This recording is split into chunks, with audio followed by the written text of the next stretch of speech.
Hello ప్రజలారా, అందరికీ welcome to mister and mrs Reddy's kitchen. ఈరోజు ఏం కర్రీ చేద్దామని అనుకుంటా ఉంటే అప్పుడు వైట్ రైస్ వేసుకొని ఒక పువ్వు లెక్క అనిపించింది అన్నమాట.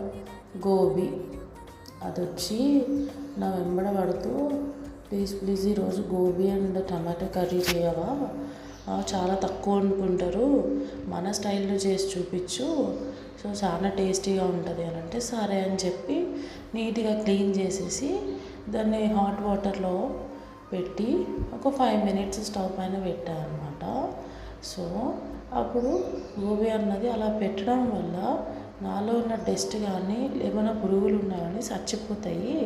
సో నువ్వు అలా చెయ్యి, ఎవరైనా కూడా నన్ను వండుకునేటప్పుడు అలా చేయడం చాలా బెటర్ అని చెప్పాను. అది ఈలోపు టమాటా జన్ చేసుకుంటూ వచ్చి హలో హలో హలో నేను లేకుండా గోబీ టమాటా కర్రీ ఎలా చేస్తావు అని అంటే సరే అని దాన్ని కూడా కట్ చేసేసా.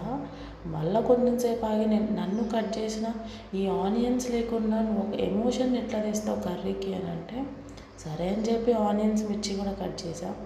ఈలోపు బాండి స్టవ్ పైన పెట్టే లోపల నూనె తొందరగా వెయ్యి, నన్ను అది కాలిపోతుంది బాండి, తొందరగా వెయ్యి, వేడెక్కిపోయింది బాండి అంటే అప్పుడు కొంచెం ఆయిల్ వేసాను అనమాట.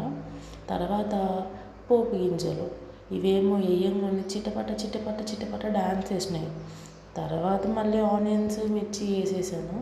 అవి కొంచెం అట్లా టర్మరిక్ ఇలా పడంలోనే, టర్మరిక్ ఎట్లా పడిందంటే నేను నన్ను వేస్తేనే కర్రీలో ఒక రకమైన నీకు ఒక కలర్ వస్తుంది, సో నన్ను వేయవా అని అడిగితే అప్పుడు టర్మరిక్ వేసాను.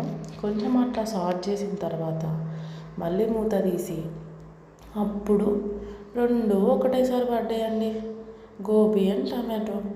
ఆ 2 కలిసి కట్టుగా బాండిలోకి వెళ్ళిన తర్వాత అప్పుడు ఎగురుకుంటూ వచ్చింది కారము ఉప్పు. నన్ను వేయవా అనుకుంటూ ఒక డిమాండింగ్ వేలో వచ్చినాయి ఆ 2. సరే అని చెప్పి ఆ 2 వేసేసా. తర్వాత చింతపండు వచ్చి ఇదిగో టమాటా వేసినావు కానీ కొంచెం దానికన్నా పులుపుకి అంత సరిపోదు కానీ కూసంత నన్ను వేయవా అనింది. సరేలే వేద్దాంలే అని కొంచెం చింతపండు వేసా అంతే. చివర్లో కరివేపాకు వచ్చి ఏమనుకోకు నన్ను కూడా ఇయ్యి అని అన్నది. సరే అని వేసేసా, అయిపోయింది.